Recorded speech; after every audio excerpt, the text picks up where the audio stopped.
Hi, everybody. Hello, and welcome to another episode of Pounds and Inches. Today's a very special episode. We brought the whole gang on board to talk about our playthrough of Pandemic Legacy Season 2. As always, I'm Ryan. I'm Bethany. This is Sam. And this is Matt. Alright, so as far as what's going on in our health lives, we just finished up with Whole30, and we're retransitioning back into regular foods. Just us. Yeah, just... They didn't do Whole30. They didn't need to do Whole30. But I today made some pancakes, and you know what? I didn't have 14 pancakes. I had 2, and they were small, and they were made with almond flour. So that was a cool... and he complained about it all morning. Just a little bit. But I think I'm starting to see the negative experiences I've had with food and overeating and making poor choices, and I'm trying to combat that. And I think I'm doing better and better. So I was going through the reintroduction phase of Whole30, and I had a day where I had a lot of sugar intentionally because that's what they want you to do. And then the next... She really rubbed it in too. Oh man, I gotta eat another can of pop here. Oh, this is terrible. First of all, you don't eat cans of pop. She ate the whole can. I don't know what she was thinking. But I realized the day or two following that, just my mental state was really bad. And so I told Ryan I wanted to take another couple of days off of sugar to see if there's a connection there. Because I think there might be. I mean, they say that sugar is a drug and it's more addictive than... What do they say it's more addictive than? Cocaine, I don't know. A lot of stuff. Bad drugs. So I'm beginning to think that there might be a correlation between my sugar intake in all of its various forms and my mental health. So I'm kind of excited to learn that about myself and see where that goes. So that's what's happening with Ryan and I post Whole30. But since we're dragging these guys along, we want to see if they have anything to add to their current health journeys. I've been going back to the gym recently. I held off going off most of the winter here.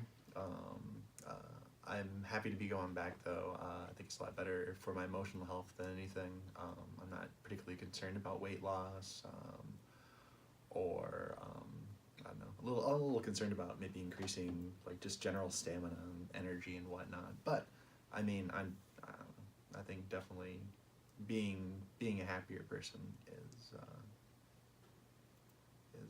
is my goal here. And exercise is very conducive to mental health. Absolutely. Yeah, and like, do you have any tips for like really fast weight loss, like a lot of pounds in a really short amount of time? Is there any tips you have for that? Like, oh shucks, I don't know. Well, I got nothing. well, if you get the flu, like Sam, you can lose a whole lot of pounds in a short amount of time. That's we don't actually recommend that. I was very, very, very sick on Friday, and I lost, I think, 4 pounds. So, I mean, if it happens, great. Yeah, try to keep it off, but don't use that as your diet foundation. Well, myself, I've actually adopted some different lifestyles as a way of mitigating back problems. I actually wound up in the emergency room a couple of times last February. I forgot about Yeah. So I started going back to the gym just to increase core strength, take weight off my back, and since last February, I've lost 31 pounds, and back pain has subsided substantially since then. Well, that's awesome. That's what we like to hear. But let's talk about the game a little bit. So in Pandemic Legacy Season 1, play a lot like a game of Pandemic, where infections are hitting the world, and we're doing our best to fight out those infections. Other stuff happens, obviously. The world was ravaged by all these diseases. But in Pandemic Legacy Season 2, what's kind of the background? What are we working with here? Well, it's about 75 or so years in the future. The game takes a very bleak outlook. They assume that the worst has happened. They assumed you sucked at season 1. Got a great Right. D or C minus, maybe. Right. The populations of the world have declined drastically. Humanity has retreated to these floating cities called havens. We're slowly being whittled away by these creatures called the Hollow Men, and they're attacking our supply lines. And we're at a point where like we're facing extinction. So rather than trying to save an existing world, you're trying to rediscover the world, find out what's happened out there, find more resources, more allies, and Yeah, that's more or less what we're doing, is redefining the world, rediscovering that, exploring it, and trying to aid in the supplies of the city, of the world.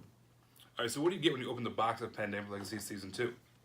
Well, when you open the box, you're going to see a lot of familiar pieces if you've played Pandemic or Pandemic Legacy Season 1. You have your pawns, which just indicate where your character is on the board at any given time.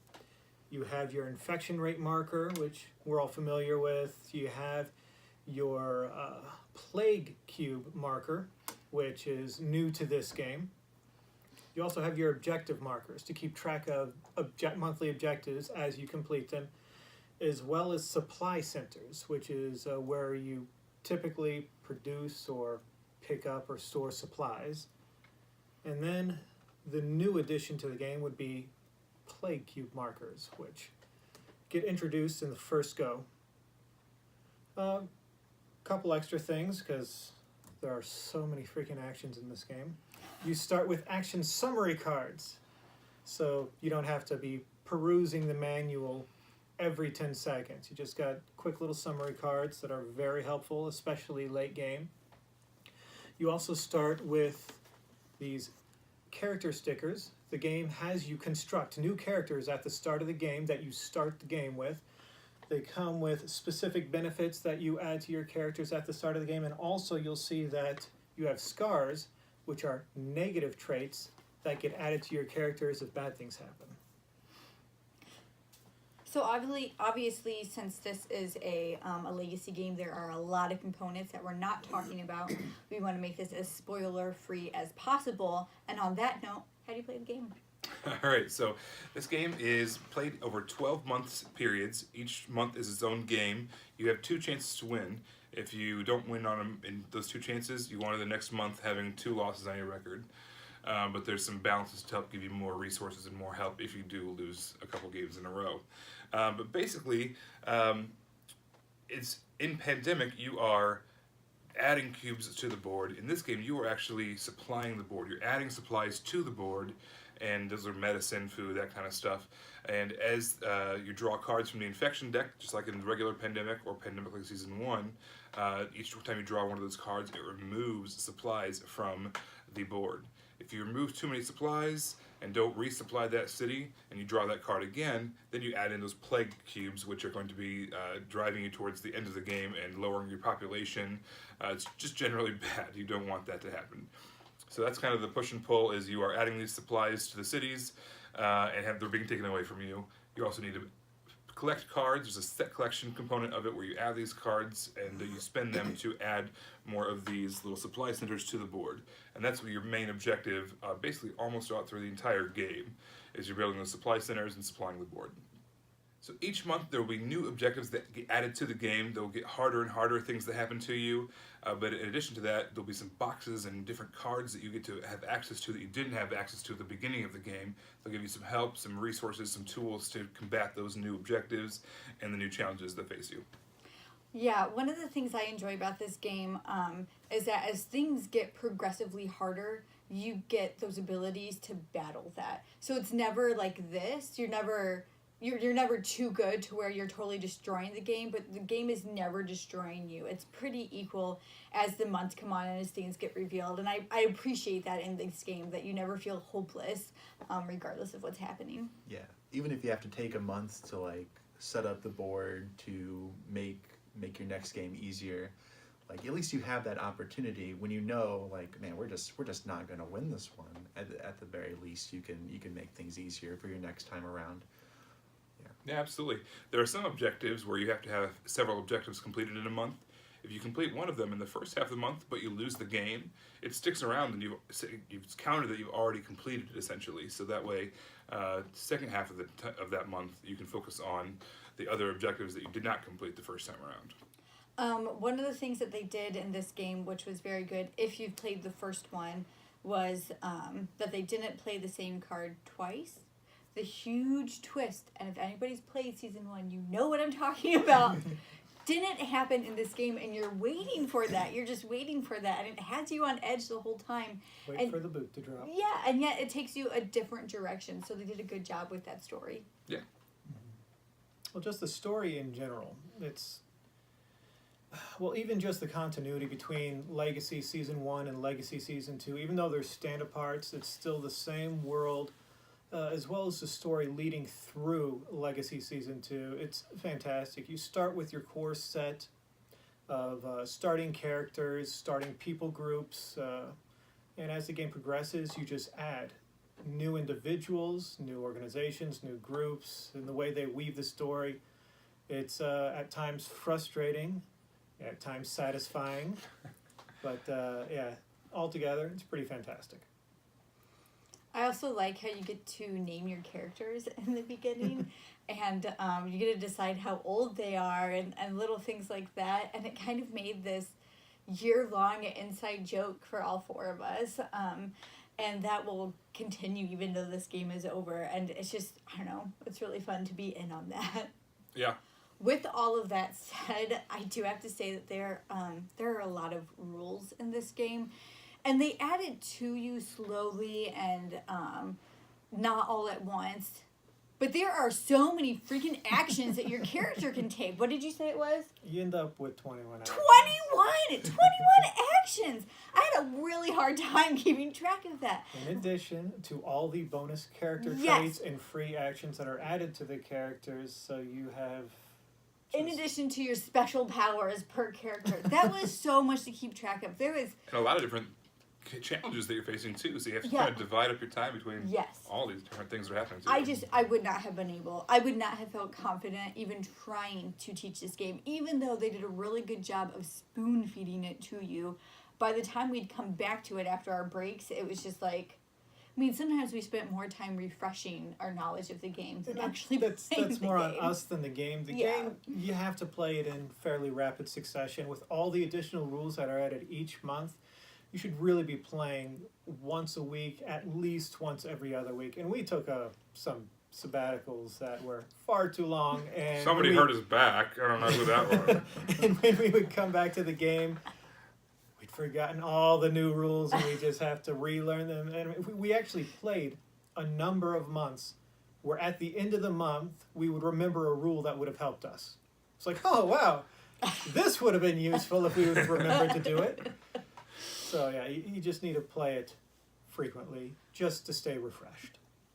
I've got a little bit of a nitpick to the game. It does not affect the gameplay whatsoever. However, the stickers, you apply a lot of stickers in this game. Characters, character abilities, character scars, parts of the map that you discover. There's all these different things going on with these stickers. And whether it's shipping or manufacturing or something, the adhesive they used, maybe just our humidity in the Midwest, or who knows what, but they were constantly peeling up. We were just spending... Well, the tape we used to stick them down worked just fine. That's true. We had to go find tape to tape down all these different stickers, and that was kind of annoying, but just a nitpick. Didn't affect the game too much. Just our personal experiences. If you need somebody to put a sticker on something, you should ask this man Sam over here. We had him apply all the stickers to the board. You can find him at They were sam perfect. at google.com. That's not true. That's not true. My rights are in negotiable. Yeah. So yeah, we had a lot of trouble with the stickers. It was definitely frustrating to constantly be pressing them down all the time. Yeah, don't waste any time. Get some tape and just put it down. There's not really another solution. Something else that I didn't really appreciate about the game, more talking about the story, it was really effective. I thought that instead of trying to save an established world, you were trying to rediscover a world that was lost. And I thought that was great in one sense, but it was also challenging in another. And I felt like it was harder to identify with things that were going on in the story when it came to specific characters. And it was just, we had such a great experience with season 1. we were invested in the characters that we were playing. When things happened to the world, it was like, oh, there goes Japan. Oh, holy smoke. Yeah. It was always Japan. I don't know what it is. In this game, it was Lagos. So. Curse you, Lagos. Freaking Lagos. If there's one hint we can give you about the game, put some supplies on Lagos. I don't know. Maybe you won't have the misfortune that Trust we had. us. It was our trouble city. Pro tip. Didn't seem to help though. Yeah. No, sure. But yeah, and yeah, in season 2, it just didn't seem like it was harder to identify with characters, and it was like a futuristic, apocalyptic setting, and I just didn't feel very. I enjoyed the game, but it was I didn't feel very invested when things happened. Not nearly to the sense that I did in season 1. I don't know how. Yeah, other our people resident felt RPGer did not feel emotionally connected in this game. There was no nat 20s to be rolled. So. Well, speaking of that's half the joy. speaking of characters, that's one of the things I didn't like, not just about Legacy Season 2, but just about Pandemic Legacy, is that you start with your starting characters, and you have the ability to upgrade those characters, and after the first couple of months, you're locked into those characters. You'll have 5 or 6 go-to characters with excellent abilities that can manipulate the board with extra actions, and when they introduce characters later in the game, completely ignored because they're useless. Even if they have a neat action assigned to them, the other character has 3 neat actions assigned to them. It's just, I wish the game had a way to incentivize the use of the new characters more. Yeah. Like, I know if every time a new character got added to the game, existing characters got scars to make them less valuable. Just to incentivize you to get off of the characters that you're using every month. The comfortable, familiar ones. Yeah, and just invest your time in the new characters that aren't as good, but got to use them. Just wish there was a way to incentivize the use of new characters. And we were overly cautious, I think, too, with our characters. We avoided scars like the plague. Yeah,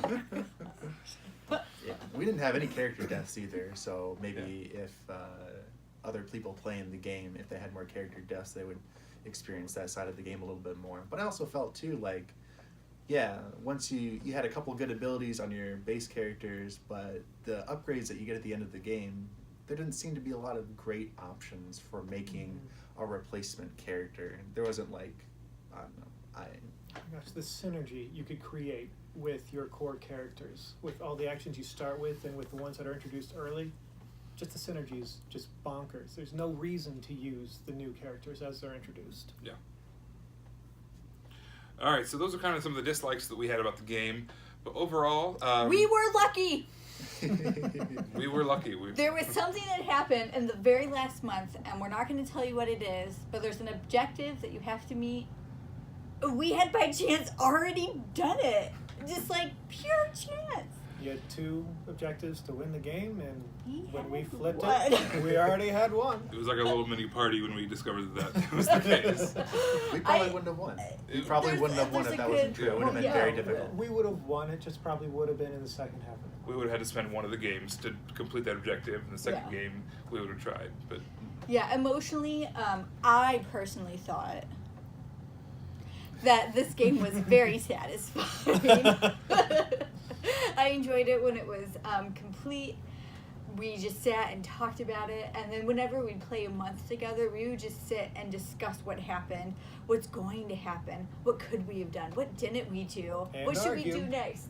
Well, yeah, and talk about the points and try to Argue. divvy it out of who's going to do what. Argue with over it. the allocation of upgrades. But that's only because we were fair about it. It wasn't like we were trying to make anybody do anything. We wanted to have a fair consensus about what was happening. And a good way to do that is you have these tiebreakers that we created. So Ryan and I bought the season 1, and so when there was a tie, we got to decide what happened. Matt bought season 2, so if there was a tie, he got to decide what happened. And if the decisions were too contentious for democracy, we would just divide up the endgame points between us and each do our own thing. Yep. Yeah. Yeah, and there was a celebration that Matt wanted us to do with season 1 that we're not doing, that we'll be doing with season 2 when it's warmer out.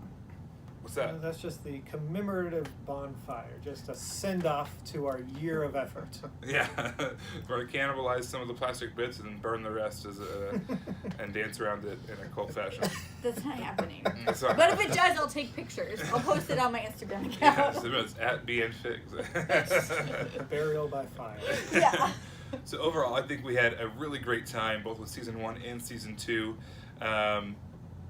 Our friendship that already existed is stronger for it, and we had a lot of fun, a lot of good time arguing and celebrating. A lot of good time arguing. Hey, just good times to be had there. You're not wrong. You're not wrong. And so this is a game I think we can definitely recommend, some more than others. No, I mean, Sam liked it.